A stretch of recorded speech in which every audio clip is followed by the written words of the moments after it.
Hi ನಮಸ್ಕಾರ, welcome to ಸಾಶಿ cooks. ನಾನಿವತ್ತು ಅಣಬೆ ಪಲಾವ್ ಮಾಡಿ ತೋರಿಸ್ಕೊಡ್ತಾ ಇದ್ದೀನಿ. ಈ ಅಣಬೆ ಪಲಾವ್ ಜೊತೆ ಮದ್ದೂರೊಡೆಯನ್ನು ಇಟ್ಕೊಂಡಿದ್ದೀನಿ. ಮದ್ದೂರೊಡೆ ತುಂಬ ಕ್ರಿಸ್ಪಿಯಾಗಿ ಒಳಗಡೆ ಸಾಫ್ಟಾಗಿ ಸಖತ್ತಾಗಿರುತ್ತೆ. ಮಾಡಿ ನೋಡಿ. ಹಾಗೆಯೇ ಈರುಳ್ಳಿಯನ್ನು ಹೆಚ್ಚಿಟ್ಕೊಂಡಿದ್ದೀನಿ. ನೀವು ಮೊಸರು ಬಜ್ಜಿ ಜೊತೆ ಟೇಸ್ಟ್ ಮಾಡಿ ನೋಡಿ ಆಯಿತಾ. ಇಲ್ಲಿ ನಾನು ಪಲಾವ್ ಮಾಡಲಿಕ್ಕೆ ಮೊದಲಿಗೆ 4 ಟೇಬಲ್ ಸ್ಪೂನ್ ಎಣ್ಣೆ ಹಾಕ್ಕೊಂಡಿದ್ದೀನಿ. ಅದಕ್ಕೆ ಪಲಾವ್ ಎಲೆ 1, 3 ಲವಂಗ, 3 ಏಲಕ್ಕಿ, 2 ಚಕ್ಕೆ, ಹಾಗೆಯೇ 1 ಟೀ ಸ್ಪೂನು ಸೋಂಪು, ಹಾಗೆ 1 ಹಸಿಮೆಣಸಿಕಾಯಿ, 1 ಈರುಳ್ಳಿಯನ್ನು ಈ ಥರ ಸ್ಲೈಸ್ ಆಗಿ ಹೆಚ್ಚಿ ಹಾಕ್ಕೊಂಡಿದ್ದೀನಿ ಆಯಿತಾ. ಈರುಳ್ಳಿ ಹಾಗೆಯೇ ಹಸಿಮೆಣಸಿಕಾಯಿ ಎಲ್ಲ ಬಾಡಿಸ್ಕೊಂಡಾದ್ಮೇಲೆ ಇದಕ್ಕೆ 1 ಟೇಬಲ್ ಸ್ಪೂನು ಶುಂಠಿ ಬೆಳ್ಳುಳ್ಳಿ ಪೇಸ್ಟನ್ನು ಹಾಕ್ಕೊಂಡಿದ್ದೀನಿ. ಫ್ರೆಶ್ ಆಗಿ ಜಜ್ಜಿ ಹಾಕ್ಕೊಂಡ್ರೆ ತುಂಬ ಚೆನ್ನಾಗಿರುತ್ತೆ. ಹಾಗೆಯೇ ಇದಕ್ಕೆ ಪುದೀನ ಹಾಗೆ ಕೊತ್ತಂಬರಿ ಸೊಪ್ಪನ್ನು ಹಾಕ್ಕೊಂಡಿದ್ದೀನಿ ಆಯಿತಾ. ಇವೆಲ್ಲವನ್ನೂ ಕೂಡ ಚೆನ್ನಾಗಿ ಒಂದು ಸಲ ಫ್ರೈ ಮಾಡ್ಕೊಳ್ಳೋಣ. ಹಾಗೆಯೇ ಇದಕ್ಕೆ 2 ಟೊಮೆಟೊವನ್ನು ಹೆಚ್ಚಿ ಹಾಕ್ಕೊಳ್ತಾ ಇದ್ದೀನಿ.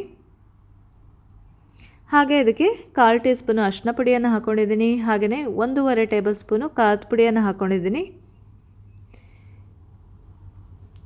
ನೋಡಿ. ಇದಕ್ಕೇ 2 ಟೇಬಲ್ ಸ್ಪೂನು ಧನಿಯಾ ಪುಡಿಯನ್ನು ಹಾಕ್ತಾ ಇದ್ದೀನಿ ಆಯಿತಾ. ನೋಡಿ, ಈಗ ಟೊಮೆಟೊ ಕೂಡ ಕುಕ್ ಆಗಿದೆ ಅಲ್ವಾ. ಈಗ ಇದಕ್ಕೆ ಅಣಬೆ ಕೂಡ ಹಾಕ್ತಾ ಇದ್ದೀನಿ. ಅಣಬೆಯನ್ನು ನೋಡಿ ಹಾಕ್ಕೊಳ್ಳಿ, ನಿಮಗೆ ಎಷ್ಟು ಬೇಕು ಅಷ್ಟು ಹಾಕ್ಕೊಳ್ಬೋದು ಆಯಿತಾ. ತುಂಬ ಟೇಸ್ಟಾಗಿರುತ್ತೆ ಮಶ್ರೂಮ್ ಪಲಾವ್, ಖಂಡಿತ ಟ್ರೈ ಮಾಡಿ ನೋಡಿ. ಹಾಗೆಯೇ ಅದಕ್ಕೆ 2 ಟೀ ಸ್ಪೂನು ತುಪ್ಪವನ್ನು ಹಾಕ್ತಾಯಿದ್ದೀನಿ.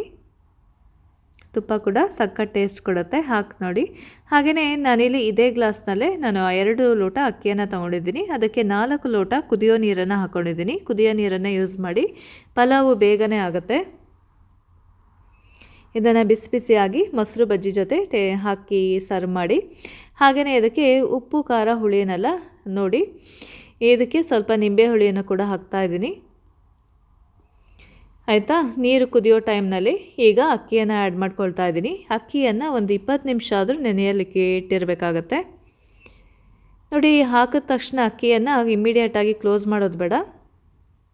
ಸ್ವಲ್ಪ ಅದರಲ್ಲೇ ಅದು ಅಕ್ಕಿ ಚೆನ್ನಾಗಿ ಕುದಿ ಬರಬೇಕು. ಒಂದು ಸಲ ಅಕ್ಕಿ ಕುದ್ದು ಮೇಲೆ ಬರೋಂಗಾಗುತ್ತಲ್ಲ, ಅದೇ ಟೈಮ್ನಲ್ಲಿ ನಾವು ಈ ಕುಕ್ಕರ್ ಮುಚ್ಚಳವನ್ನು ಮುಚ್ಚೋಣ. ಕುಕ್ಕರ್ ಮುಚ್ಚಳ ಮುಚ್ಚೋಕ್ಕಿಂತ ಮುಂಚೆ ಒಂದು ಸಲ ಟೇಸ್ಟ್ ಮಾಡಿ ನೋಡಿ ಎಲ್ಲ ಕರೆಕ್ಟಾಗಿದೆಯಾ ಅಂತ ನೋಡಿ. ಈಗ ಮುಚ್ಚಳ ಮುಚ್ಚಿ 2 ವಿಷಲ್ ಕೂಗಿಸ್ಕೊಂಡಿದ್ದೀನಿ ನೋಡಿ. ರುಚಿಯಾದ ಸುಲಭವಾದ ಮಶ್ರೂಮ್ ಪಲಾವ್ ರೆಡಿಯಾಗಿದೆ. ನೀವು ಕೂಡ ಮನೆಯಲ್ಲಿ ಖಂಡಿತ ಟ್ರೈ ಮಾಡಿ ನೋಡಿ. ಯಾರ್ಯಾರಿಗೆ ಮಶ್ರೂಮ್ ಇಷ್ಟ ಒಂದು ಲೈಕ್ ಕೊಡಿ. Okay, thanks for watching.